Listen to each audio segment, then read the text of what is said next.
Cosas de la historia. Esa que investigada y contada por un apasionado y cuestionado profe, tiene ese gusto diferente y despierta una curiosidad por saber y entender. AQM tiene el gusto y el orgullo de presentar a un docente inquieto, constructivo y crítico. Llega el profesor José Abel Burlón Soto, o sea, el profe José, con su Historia Posta, un espacio para disfrutar y aprender, y que no te la careteen. Con ustedes, los protagonistas. Adelante.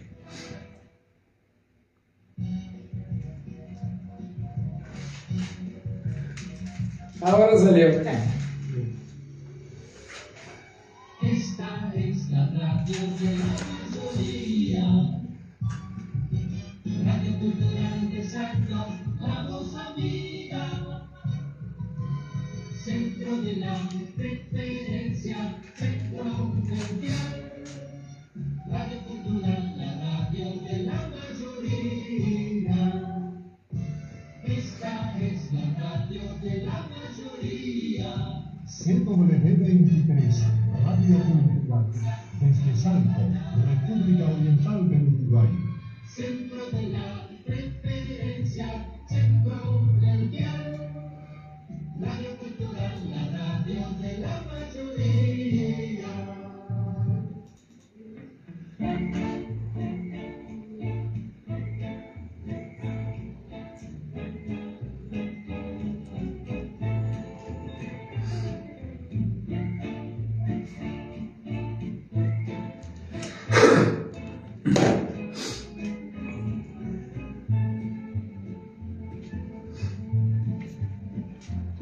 Se asoma alegre el sol sobre los campos de Jara, junto a las vías, años linchera, chupando como el caracol, la casa puesta hacia la... Muy buenos días. Hola José, buenos días, ¿cómo estamos? Buenos días, bien. Desde ahí venimos nosotros caminando por las vías. Claro. Atravesamos por 8 de octubre. Salimos, pasamos por atrás de la casa de Silvio Previale. Claro. Le pegamos un grito, pero estaría durmiendo, me imagino. Sí. Nos costó cruzar ahí en la altura de la bomba entre Graciela y Joaquín Suárez porque se robaron algunos de los durmientes del tren que estaban en ese puentecito, pero cruzamos igual. Y acá estamos haciendo Historia Posta, que es un programa que se hace desde el pasado, y al que le queda duda que me diga si no escuchó la presentación. Claro. Dirá, pero esto no es FM del Éxodo, sí, pero todo es radio cultural. Todo es radio cultural, exactamente. La verdad que la primera vez que lo volví a escuchar, cuando comentamos que podía ser parte del programa, fue inevitable retrotraerte a ese pasado, que en el caso mío, una niñez o una adolescencia, pero en el caso de algunos oyentes mayores, ya los traslada a un ámbito donde de repente estaban trabajando o organizando algo en la casa cuando escuchaban esta publicidad tan común, tan normal para esa época. Claro. Pero volver a escucharla hoy, la verdad que... Y bueno, y este programa se trata justamente de eso, ¿no? Se trata de la historia del pasado, de resignificar hechos. Y a modo de noticia, introducimos al tema de hoy, que el tema de hoy es rastros de la historia del Salto. O sea, no vamos a hablar hoy de la biografía de una persona y de los aportes que hizo a la ciudad. No vamos a hablar de algunos hechos, como en su momento pudo haber sido la existencia de la perrera, el problema de la rabia o determinados festejos, o algunos amoríos escandalosos como el de los Blanes con la Carlota Ferreira, con el Surcoski en el medio. La Carlota era brava. Era de más tomar. Tampoco vamos a hablar de conspiraciones y el testamento de la Piolita que le hicieron al pobre Saturnino Rives. Vamos a resignificar hoy un espacio donde hoy funciona una escuela. La Escuela 64. La Escuela España. Quienes son memoriosos recuerdan la Escuela España o quienes han estudiado la historia de Salto, porque por más memorioso que sea, ya van a tener que andar en torno a los 90 años, que existió en ese lugar el Prado Salteño. Estaba el Recreativo Salteño 18 de Julio, en la zona este, ahí donde hoy hay una estación de servicio, y en esa zona, ahí estaba el 18 de julio, donde se realizaban carreras de bicicleta, donde andaba el padre de Ramón Lancieri, don Pepe Lancieri. Ramón Lancieri incluso escribe un libro que se llama El caudillo del adiós, donde narra algunas historias inspiradas en personajes que concurrían a ese recreativo. El peluquero de mi niñez. Esa, claro, tuvo una peluquería, creo que toda la vida. Toda la vida. Se desempeñó con eso. Y los sábados de tarde era infaltable, a pesar de que mi papá era calvo igual que yo, era ir a charlar con Pepe sobre política. Ahí va.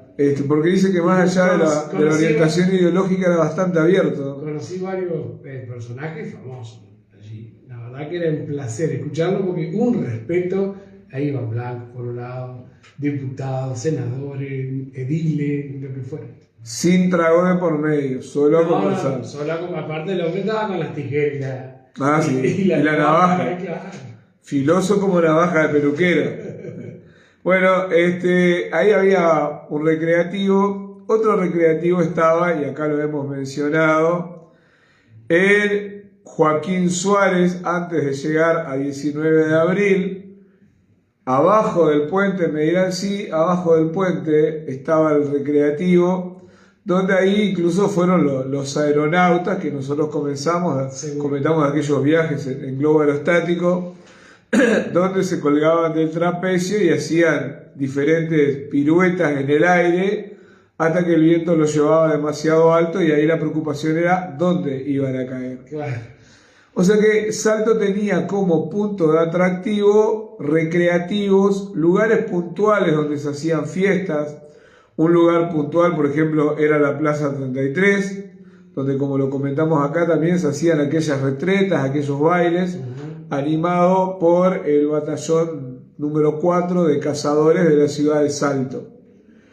Y el otro recreativo era el recreativo del Prado Español, ahí justamente en las instalaciones donde hoy está la Escuela 64. Estos días atrás, invitado por maestro y director de la escuela, fuimos a mantener una conversación con alumnos sobre un tema que a ellos les interesaba muchísimo, que es el tema de la leyenda del árbol de la Escuela 64, que no se queda ahí únicamente porque esta leyenda habla de que se escuchan gritos en la zona del frente de la escuela, gritos desgarradores. Entonces, si bien la leyenda es un elemento fantástico, de muy difícil comprobación, detrás de la leyenda hay elementos que permiten establecer algunas verdades sobre la cual posiblemente después se tejieron estas leyendas. Pero hasta ahora estamos en el recreativo, estamos en el Prado Español. Allí iban las familias, llevaban la comida, en algunos casos la adquirían en el lugar. Fue muy comentado el festejamiento que se hizo allí, y digo festejamiento porque así lo titulaba la prensa, de los carniceros. Los carniceros del departamento se habían organizado en un sindicato, sí, y el día del carnicero organizaron allí su fiesta. Asado, me imagino. No faltaba el asado, desde temprana hora ya estaban churrasqueando. Por lo tanto, era un lugar que además era escogido por la población para organizar este tipo de actividades. Ahí, además de estar presente como siempre, como era algo que no podía faltar, el batallón de cazadores número 4, también amenizaban con acordeones grupos locales o personas que sintieran que tenían cierta habilidad para la música y iban a deleitar a quienes se hacían presentes. Todo esto era promocionado por don Jerónimo Simonelli. Que don Jerónimo Simonelli se dedicaba en realidad a la fabricación de carruajes y muy particularmente carruajes fúnebres, donde él lo que te vendía era el servicio, con 2 caballos, un servicio muy pobre, o sea que si en la ciudad veían desfilar a un carruaje fúnebre con 2 caballos, ya se daban cuenta que el que iba dentro del cajón venía mal la mano. venía mal la mano, no había generado muchas ganancias en vida. Claro. Ya un carruaje con 4 caballos, con toda la pompa, indicaba otra cosa. Y a don Jerónimo Simonelli se le ocurrió lo siguiente. Tuvo una posibilidad en el año 1896 de adquirir, primero en alquiler y después en compra, el Prado, esa zona que estamos hablando de la Escuela 64. Y así lo hizo, y ahí era donde organizaban la fiesta, porque también lo otro, no es que vos querías organizar la fiesta y ibas nomás, no. Había que pagar. No era tan fácil. No era así nomás. Era como la calandria de la época, Claro, si se quiere, sin querer hacerle la propaganda, era esa. Pero con fiestas mucho más frecuentes, mucho más diarias y cotidianas. Me estaba acordando ahora de otro Prado, otro recreativo, que estaba ubicado entre las calles Chiazaro y Unión, en el Cerro, donde hoy está, y también Paraguay, donde hoy está el Club Salto Grande. Claro. Ahí era otro recreativo más, o sea, varios puntos de encuentro en Salto para que la gente fuera a disfrutar. Bueno, el hecho es que tiene que ver lo que se dedicaba a Simonelli con el tema de los carruajes y las pompas fúnebres con el recreativo salteño. Bueno, Simonelli, que nosotros ya lo habíamos mencionado acá, porque es el que en su momento contribuye con el sistema de Reaper para el traslado en la ciudad, carruajes no fúnebres tirados a caballo, se le ocurre que como este punto de la Escuela 64 era un punto distante, lo que convenía entonces era generar una línea de transporte hacia el punto distante. Entonces Jerónimo Simonelli tenía transporte en Reaper desde la zona del puerto hasta el recreativo 18 de julio o hasta el recreativo del Prado Español. Ustedes me podrán decir, bueno, ¿te podrías ir caminando? Y posiblemente sí, pero la Escuela 64 del centro de Salto estaba muy alejada, o sea, estaba a la misma distancia que está hoy, no les voy a mentir, Claro. pero digo, estaba muy alejada porque el desarrollo urbanístico no era el mismo de hoy. Claro, era distinto llegar. Era complicado llegar. Era complicado llegar, aunque lo que son las cosas, ¿no? Porque cuando los aeronautas, y esto fue también en 1899, hacen su presentación en la zona que decíamos hoy, de Joaquín Suárez y 19 de abril, y el globo sale llevado por el viento hasta la Escuela 64, cuando la gente vio que el aeronauta había perdido control del globo, se fueron siguiendo el globo y llegaron hasta la Escuela 64, o sea, hacia el Prado Español. Así que fíjate una cosa, no querés ir caminando, pero para chumear a ver si el tipo se revienta contra algo, fuiste. Ahí vemos lo morboso, ¿no? No me quiero olvidar de nuestros auspiciantes, que seguramente lo tenés ya en la carpeta agendado, porque son los que hacen posible este programa. Y hoy con otra sorpresita. Bueno, vamos a prepararnos entonces.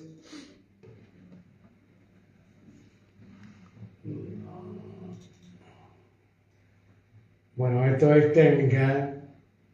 Sí, Ya la lo gente, solucionamos, ya lo solucionamos. la gente que no se desespere. No, tranquilo, van a venir, van a venir. Mientras tanto te digo que estamos presentados por London Sastrería de Estabilito en Brasil 1097, esquina Viera.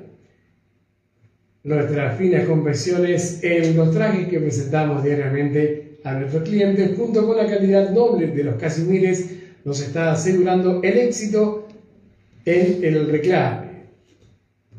Ferretería Central de Cesio e Irasusta, en Brasil, esquina Joaquín Suárez. Gran stock de losas, vidrios, aluminios, pinturas y menage, implementos agrícolas y herramientas, y en forma exclusiva el renombrado hormiguicida Camaní. Casa Siemens, taller de construcción y reparación de transmisores y receptores de radio, atendido por el radiotécnico Estanislao Gutiérrez en calle Uruguay 526, el teléfono, anotalo por ahí, 306. Muy bien, la verdad que nos complace tener estos auspiciantes.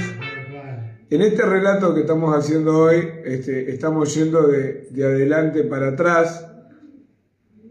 Y decíamos que don Jerónimo Simonelli instrumenta el traslado a través de los Reaper para llegar al Recreativo Salteño, donde se hacían estas fiestas, de la cual también hay que decir que participaban diferentes colectividades.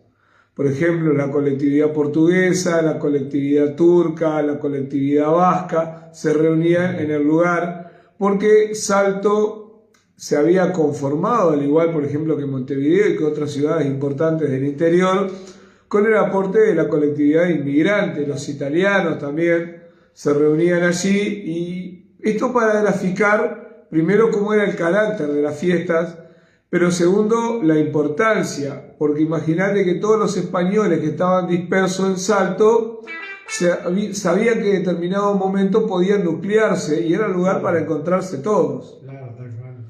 Henry Correa Barman nos está viendo, nos dice buen día, los buen día para Henry también. Sandra Amaro, le decíamos a Henry un muy buen programa hoy a la noche, que como siempre la picada da que hablar. Claro. Así que bueno, un saludo para el compañero Henry. Bueno, pero antes que don Jerónimo Simonelli adquiriera el lugar, 1896, ese lugar originariamente fue construido por el vasco Ugarteche y lo denominaban así, la Quinta de Ugarteche. ¿Qué pasó con el vasco? Una cosa muy extraña, porque se dice que los primeros naranjos que se introdujeron en Salto los trajo Ugarteche. Y esos naranjos estaban plantados en la Quinta de Ugarteche. Tenía naranjo, tenía algunos pinos, eucaliptos, era una quinta bastante interesante. Pero un día vino una tormenta que arrancó algunos árboles del lugar. 2-3 días después se supo que la quinta estaba a la venta o en alquiler y Ugarteche se va, y se va a Concordia, pero viaja solo. Cuando Ugarteche estaba casado, no tenía hijos, pero estaba casado. Su esposa no viaja. Hay una leyenda, la leyenda que rodea al árbol de la escuela, y hoy te decía, donde también hace referencia a gritos que se sentían en el lugar, que dice que en determinadas noches se escucha el grito de alguien como que viene cayendo, ¿no? Por lo que es la forma como el grito va modificando, y se siente un golpe fuerte en el piso. Esto llevó a que los niños de la época y algunos vecinos hablaran de que habían empujado a una mujer, la cual se precipitó al piso y pierde la vida. Y asociaban esta leyenda con un conde que vivía en el lugar. Claro, ver una construcción así tan antigua, uno podría llegar a pensar, acá vivió un conde, efectivamente. Pero en realidad el que vivió ahí, y el único que vivió hasta previo a Simonelli, fue Ugarteche. ¿Por qué comento esto? Porque bueno, podría ser que por la condición de Ugarteche, ¿no? de español, de vasco, que vestía de determinada manera, algunos pudieran decir sí, era un conde, porque claro, vestía diferente a lo que vestían el común de los salteños. Sí. Pero ¿a qué me quiero referir? No cayó nadie desde la terraza cuando vivía un conde, porque no vivía un conde.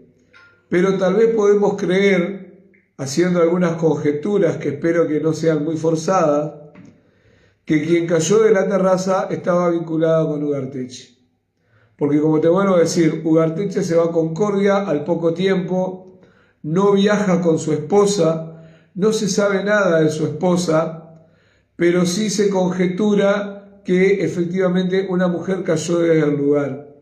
Y a esto lo podemos atar con la premura que tuvo Ugarteche de alquilar un lugar, porque vos si querés irte de un lugar, lo alquilás y te vas a mantener en la ciudad. Entonces con ese alquiler cubrís otra cosa. Si ya directamente te querés desvincular, lo vendés, y venderlo te puede llevar un tiempo. Sin embargo, lo alquiló, se fue, después lo terminaron vendiendo, y lo curioso es, quedó tan sobrecogido Ugarteche porque un temporal le voló unos árboles de naranja o unos eucaliptos. Era medio cristal Ugarteche, o venía mal. Entonces yo tiendo a creer que en realidad parte de lo que dice la leyenda de la mujer que perdió la vida era o estaba vinculada con Ugarteche, podría ser la esposa. Y esta es la razón por la cual él a los pocos días se va y ya no regresa y viaja solo. Son conjeturas, Sí. pero qué bueno que nos atrevemos a hacer cuando analizamos la leyenda. La historia ya es conocida porque como empezamos de atrás para adelante ya la manejan. Hay quienes dicen también, hablando del lugar, que en el árbol, que algunos dicen el ombú, pero que en realidad es un higuerón es muy similar al ombú, con raíces dulces, con un tronco dulce, es decir, son aquellas raíces que no son muy intrusas cuando penetran en la tierra, pero tiene unos frutos que parecen higos, pero que son pequeños y que no son comestibles. Bueno, se habla de que el higuerón, algunos hablan desde que lo ven caminando en la noche. A mí me gusta la leyenda, pero un árbol caminando Sí, claro. me genera un poco de dudas. Hay otros que hablan de que el árbol se escuchan voces, se escuchan susurros, y otros que dicen que las mismas veces que se escuchan susurros se genera en el árbol como una resplandecencia. Y acá yo lo ato a otro punto que tiene que ver con los relatos también de la tradición oral. ¿Quién te dice que en ese árbol, en ese higuerón, no estuviera enterrado un tesoro y que, como era habitual a finales del siglo XX y en realidad desde el surgimiento mismo del Uruguay, en 1830, no estuviera junto con el tesoro enterrado un negro esclavo? Porque esa era la práctica de la época. Ibas a enterrar un tesoro, no lo enterrabas vos eras el patrón. Claro. No vas a agarrar una pala para hacer un pozo de 1 metro y enterrar un tesoro. Ibas con el negro esclavo. El negro esclavo enterraba el tesoro, pero tenías un problema. Él después podía delatar lo que había hecho. Sabía dónde estaba, claro. Exacto, no era conveniente. ¿Qué hacían generalmente? Lo mataban. Ahí va, Pedro dio con la clave. Rápidamente. Lo mataban y quedaba ahí. Porque también generaban una invocación, un ritual, donde ese negro iba a ser a partir de ese momento el cuidador del tesoro. Por eso los que andan buscando tesoros por ahí dicen que si encontrás la olla debes dejar algunas monedas. Porque el negro tiene como propósito cuidar el tesoro. Si vos dejaste algunas monedas, va a quedar cuidando las monedas. Pero si te llevas todo el tesoro, se va a ir con vos. Entonces conviene dejar algo. Ahí podemos entender, si se quiere, la resplandecencia del árbol. Porque los tesoros enterrados, cuando el momento de que se los entierra, genera una ruptura en la tierra que después, aunque se pisonee, con el tiempo se va a abrir, porque ya no es la composición normal, se generan grietas y en condiciones de humedad y con calor, en la noche se genera una resplandecencia que surge del gas del oro que logra filtrarse. Entonces podemos creer que la resplandecencia tiene que ver con eso, podemos creer que los susurros tienen que ver con el negro que está enterrado en ese lugar, si es que así ocurrió. Después hay una tercera interpretación del porqué de esta resplandecencia del árbol, y es porque si bien en el relato bíblico que conforma hoy a la cosmogonía, la forma de ver de los judíos cristianos, dice que el árbol maldito fue el árbol de manzana, donde el diablo se le presentó a Eva diciéndole que debían comer de la manzana, que fue el único árbol que Dios le dijo que no debían comer. Dice que en realidad las higueras o los higuerones son los árboles del diablo. Y que cada 25 de diciembre y 31 de la noche se los ve resplandecer, pero es la presencia del diablo que se hace presente en el lugar. Nosotros lo que se nos está haciendo presente es la hora. Tranquilo. Y saludamos también a Moisés Peñalosa, que está viendo la transmisión, Hola, y al Pardo Ismael Sequeira, que si no es el diablo anda cerca. Es así. Bueno, este es uno de los rastros de la historia de Salto, entonces, de lugares recreativos donde la gente iba, donde compartía momentos, donde pasaban excentricidades, porque yo te hablé de los globos aerostáticos, pero también ocurría que en este prado de Joaquín Suárez, 19 de abril, que existía un arroyo que después fue canalizado, pero era más amplio, más vasto, desfilaban en embarcaciones pequeñas damas de la sociedad salteña, que a diferencia de hoy, donde mostrarse con menos ropa es mejor, ahí se mostraban con mucha ropa, con los vestidos excentrísimos, y los hombres que tenían la práctica muy cuestionable de ir a mirarles el tobillo. Sí, vos sabés que en los lugares donde paraba el tren y bajaba la señorita, los hombres iban a mirarle el tobillo. Qué bárbaros. Horrible, la verdad que muy cuestionable. Vamos a ver si hacemos alguna ley para sancionar a los miradores de tobillo. Vero Silva dice: buen día. Hola. Ese árbol es el mismo que dicen años atrás que el Viernes Santo se prende como un fuego. Exacto, porque también el Viernes Santo es una fecha propicia, ya que se habla que es el momento cuando el diablo, la legión de demonios, está suelto. Alice Janet Neugebauer nos saluda desde Argentina. Hola, y nosotros le retribuimos el saludo también. Qué bueno que nos esté escuchando. Seguramente si quieren ver la transmisión completa va a quedar grabado esto en la red social y pueden ingresar. Entonces, además de los recreativos salteños, hay lugares que fueron bastante interesantes y que forman parte de los rastros de Salto. Uno de estos lugares hace referencia a un edificio que está en la esquina de Uruguay y La Rañaga, acá cerquita, y no tanto. Dice que es el edificio de la Caja de Ahorro que se construyó como entidad estatal y se llamaba el Ahorro Postal. Hoy ya no existe.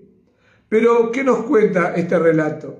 Que el ahorro, palabra muy lejana para nosotros, casi bien de historia de Salto de antes, Bien de historia. se hacía con libreta donde se pagaban timbres. En la década de los 50, dice que había allí, en otros tiempos, una especie de laguna. Estamos hablando en la dirección de Uruguay y La Rañaga, donde también hoy hay una tienda de moda. Bueno, allí había una laguna que se llamaba la Laguna de los Patos.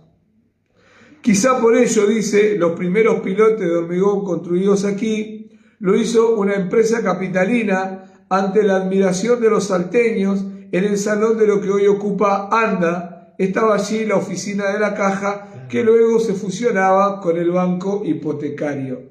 Es más, acá habla de los primeros pilotes de hormigón. El Palacio de Oficina... Esto no es madera, lo del Palacio de Oficina. Ahí va. Y ahí en esa zona también se cree que hay mucha de madera porque justamente está cimentado sobre el río, ese el riacho que existe. Correcto, sobre ese arroyo que corre. El Palacio de Oficinas Públicas, los pilotes, como lo comentabas, eran de madera. O sea que toda esa estructura majestual que hoy vemos ahí, majestuosa, está sostenida sobre el pilote de madera. Yo no dudo que se debe tratar de un trabajo de ingeniería muy bueno, No. me da un poco de cosas. Sí, Yo impresionante, ¿no? paso por la vereda de enfrente por las dudas. Pero esta laguna de los Patos, que está relacionada con el arroyo este que corría, es el mismo que atraviesa el Teatro Larrañaga, que cruza por debajo del Teatro Larrañaga, lo cual le daba una muy interesante acústica. Y en los rastros de Salto también hay que hacer referencia a algunas cuestiones anecdóticas que fueron características de su momento.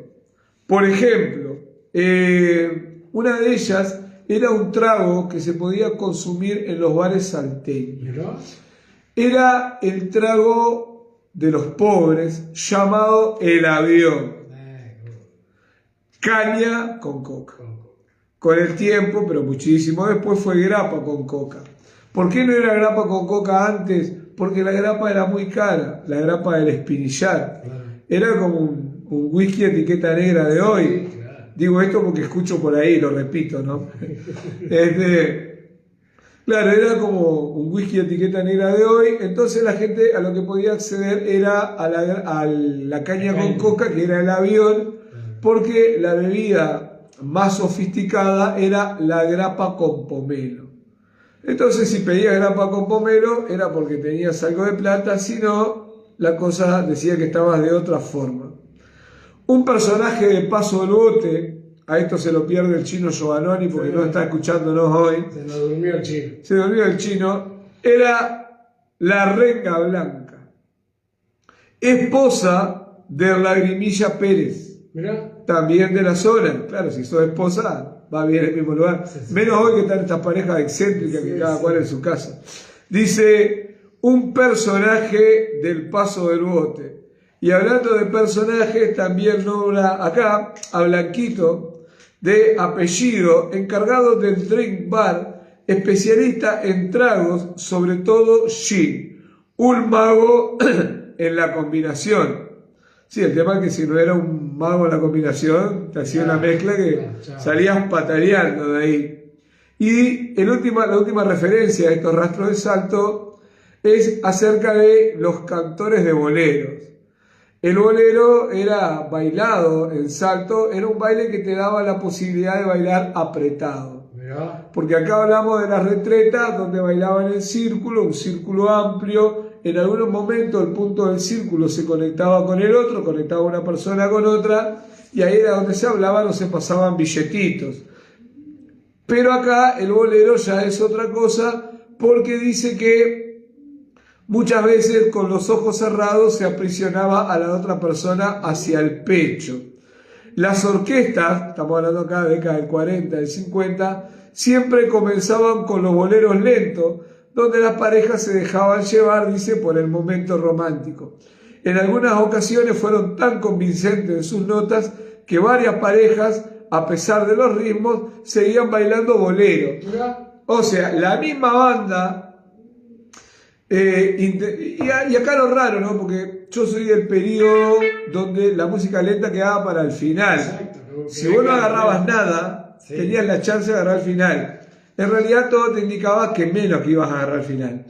Pero acá es al revés, acá empezaban con los lentos y seguían después con la música movida, pero se hacían los vivos y bailaban apretados. Alice nos comenta que las hay, pero nada de tener miedo y siempre dice convocar el nombre de respeto. Claro. Henry Correa, Omega Barman, porque además se desarrolla como barman, dice que cada 100 años Salto tira un barman que hace cualquier cosa. Esperemos que no sea el caso de Henry. Acá Marcelo dice, mimosos todos, de arranque, no más claro. Claro, Claro. Bien. Ahí se picaba el arranque, claro. ahí se pegaba con todo. Y hicimos referencia en el relato a que veníamos por calle 8 de octubre y nos metíamos caminando por la vía hasta salir en Joaquín Suárez y Agraciada. Lo que está allí, en ese puente, es la bomba, o mejor dicho, los restos de la bomba, que era la cargadora de agua del ferrocarril en la esquina de Agraciada y Joaquín Suárez, y hay varias leyendas populares de ahí, pero que las contaremos después. De hecho,